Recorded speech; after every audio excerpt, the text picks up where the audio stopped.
Hello नमस्कार दोस्तों।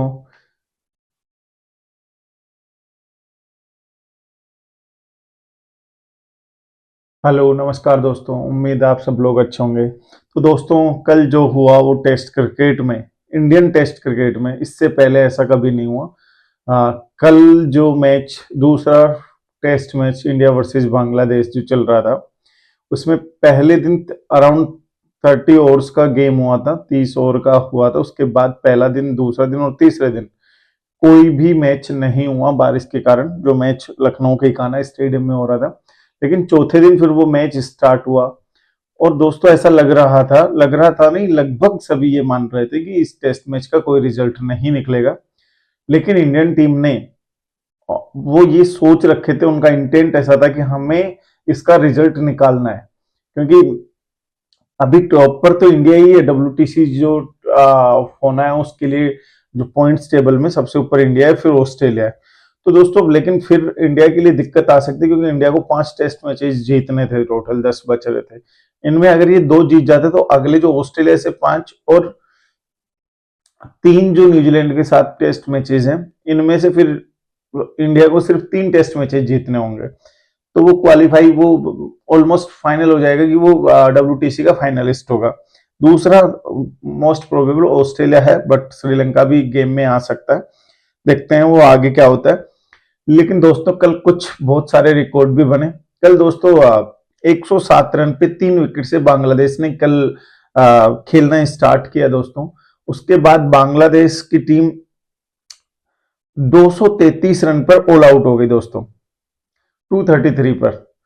और 233 पर ऑल आउट होने के बाद दोस्तों, इंडिया जो वापस बैटिंग करने आई, और इंडिया का जो प्लानिंग था वो सिंपल था कि हमें फर्स्ट इनिंग में जैसा भी हम कर सके, जितना भी हम रन स्कोर कर सके, हम उस इंटेंट से खेलेंगे जो हम टी20 में भी नहीं खेलते। मतलब टी20 की से भी ज्यादा स्ट्राइक रेट से ये मैच स्टार्ट हुआ, टेस्ट मैच। और इंडिया की पहली इनिंग, टेस्ट मैच नहीं, सॉरी, इंडिया की पहली इनिंग, रोहित शर्मा और यशस्वी जायसवाल जैसे ही ओपनिंग करने आए, किस तरीके से रोहित शर्मा ने बैटिंग की। रोहित शर्मा ने मात्र 11 बॉलों में 23 रन बनाए दोस्तों, 209 के स्ट्राइक रेट से, और उनमें 3 छक्के और 1 चौका था दोस्तों। यशस्वी जायसवाल, इसकी सबसे बड़ी बात यह है दोस्तों, पहले 3 ओवर में इंडिया के रन 51 रन हो चुके थे। पहले 3, फास्टेस्ट 50 स्कोर हो गया था टेस्ट के अंदर, वो इंडिया का था। आज तक का सबसे फास्टेस्ट 50 स्कोर इंडिया का है टेस्ट के अंदर, जो कि ये कल रिकॉर्ड बना। इसके अलावा दोस्तों, यशस्वी जायसवाल ने 72 रन बनाए 51 बॉलों में। शुभमन गिल ने 39 रन बनाए 36 बॉलों में।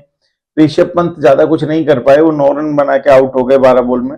फिर विराट कोहली को कल नंबर 4 से नंबर 5 पर डिमोट किया गया, क्योंकि ऋषभ पंत को कि वो थोड़ा फास्ट खेले, इसलिए उनको पहले बुलाया गया। लेकिन विराट कोहली ने भी 135 के स्ट्राइक रेट से रन बनाए दोस्तों, 47 रन 35 बॉलों में, 4 चौका और 1 छक्का। फिर केएल राहुल दोस्तों, केएल राहुल ने बहुत बेहतरीन बैटिंग की। एक बार इतने विकेट होने के बाद ये लग रहा था कि कहीं इंडिया उस टारगेट पर भी पहुंच पाएगा या नहीं, लेकिन उन्होंने 68 रन बनाए 43 बॉल्स में, 7 चौके और 2 छक्के। इसके बाद दोस्तों, आकाशदीप ने विराट कोहली का बल्ला लेके, उन्होंने वो बल्ला विराट कोहली के बैट को लेकर आए थे खेलने के लिए, और उन्होंने भी 2 छक्के लगाए दोस्तों। तीसरा छक्का वो लगाने जा रहे थे और उसमें वो आउट हो गए। तो ऐसे टोटल दोस्तों, जो इंडिया है, उन्होंने 34 ओवर सिर्फ बैटिंग की और 285 रन बना दिए। जबकि बांग्लादेश ने पहली इनिंग में 74, अराउंड 75 ओवर खेले और उनमें से 233 रन बनाए। उनके मोमिनुल हक ने 107 रन नॉट आउट रहे थे दोस्तों। ये उनके फर्स्ट इनिंग का सीन था। अब जब इंडिया की फर्स्ट इनिंग खत्म हुई, तो इंडिया की सोच ये थी कि अब हमारे पास अराउंड 50 रन की लीड हो चुकी है, जो भी है, और उन्होंने 9 विकेट पर ही इंडिया ने डिक्लेयर कर दिया था। अब उनका ये था कि जैसे ही ये बांग्लादेश को हम खिलाते हैं, कुछ विकेट आज लेंगे और उनको कल पहले सेशन या पहला सेशन पूरा और लगभग दूसरे सेशन या दूसरे सेशन के मिड में हम बांग्लादेश को आउट कर देते हैं, तो बचे हुए टाइम में हम जो टारगेट देंगे उसको चेंज करके और फ्री कर देंगे। हो सकता है एक सेशन की ही जरूरत पड़े, क्योंकि अराउंड 50 रन तो ऑलरेडी इंडिया के पास लीड थी। वो लीड अगर वो खत्म करेंगे तो अराउंड 150 रन, 200 रन के आसपास वो बना सकते हैं बांग्लादेश वाले। इससे ज्यादा का टारगेट नहीं होगा इंडिया के पास। तो इंडिया वो टारगेट लास्ट के सिर्फ एक सेशन में भी चेंज कर सकती है, उसमें कोई दिक्कत नहीं आ सकती दोस्तों। तो मुझे लगता है अब ये नो रिजल्ट से दोस्तों ये प्रोबेबली इंडिया की तरफ रिजल्ट जाता हुआ दिख रहा है टेस्ट मैच। इस इंटेंट से टेस्ट मैच देखा हो मैंने, इतना इंटरेस्टिंग टेस्ट मैच आज तक कोई ऐसा टेस्ट मैच नहीं हुआ दोस्तों। फिर इंडिया वापस बैटिंग करने सॉरी बॉलिंग करने भी आई और बांग्लादेश को सेकंड इनिंग। तो दोस्तों अश्विन ने पहले उनके जो जाकिर हुसैन हैं, जाकिर हसन, उनको आउट कर दिया। फिर उसके बाद हसन महमूद जो उनके बॉलर थे उनको नाइट वॉचमैन की तरह भेजा बांग्लादेश ने, लेकिन अश्विन ने उनको भी आउट कर दिया। मोमिनुल हक थोड़े बच गए, वरना वो भी उस टाइम पर आउट थे दोस्तों। अंपायर ने वो दिया नहीं, नॉट आउट दिया, और मुझे लगता है वो अंपायर कॉल होता अगर रिव्यू लेते तो। लेकिन अगर अंपायर आउट दे देते हो तो चाहे से बांग्लादेश रिव्यू ले लेते, ये आउट होते दोस्तों, पर ये बच गए। चलो कोई नहीं, 2 विकेट इंडिया ने कल ले लिए थे। मुझे लगता है ये पहले सेशन के अंदर नहीं तो 3-4 विकेट ले लिए तो ये 6 विकेट हो जाएंगे और दूसरे सेशन में उनको फ्री कर देंगे बांग्लादेश को, और ये मैच का रिजल्ट आ जाएगा दोस्तों। मैं कुछ और भी बातें बता देता हूँ दोस्तों। कल जो रिकॉर्ड बने कुछ, एक तो दोस्तों कल रविंद्र जडेजा के 300 टेस्ट विकेट हो गए, 300 इंटरनेशनल विकेट हो गए। दूसरी चीज, विराट ने सबसे तेज 27,000 रन बना लिए दोस्तों। और तीसरी चीज, सबसे फास्ट टेस्ट के अंदर 50 रन बनाने का स्कोर भी कल इंडिया ने अपने नाम कर दिया, वो 3 ओवर में। 100 रन बनाने का भी इंडिया ने अपने नाम कर लिया, वो 10.1 ओवर में। 150 बनाने का भी वो 18.2 ओवर में। 200 बनाने का भी वो 24.2 ओवर में, और 250 बनाने का भी 30.1 ओवर में। तो ये था दोस्तों जो कल इंडिया ने कुछ रिकॉर्ड बनाए। मैंने बताया जैसा कि आपको, रविंद्र जडेजा ने 300 विकेट पूरे कर लिए,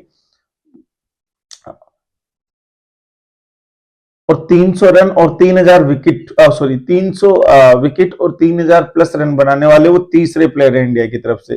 पहले कपिल देव थे एक ऐसे प्लेयर, और फिर रविचंद्रन अश्विन और रविंद्र जडेजा, और पहले लेफ्ट आर्म स्पिनर है जिन्होंने 300 विकेट लिए हैं।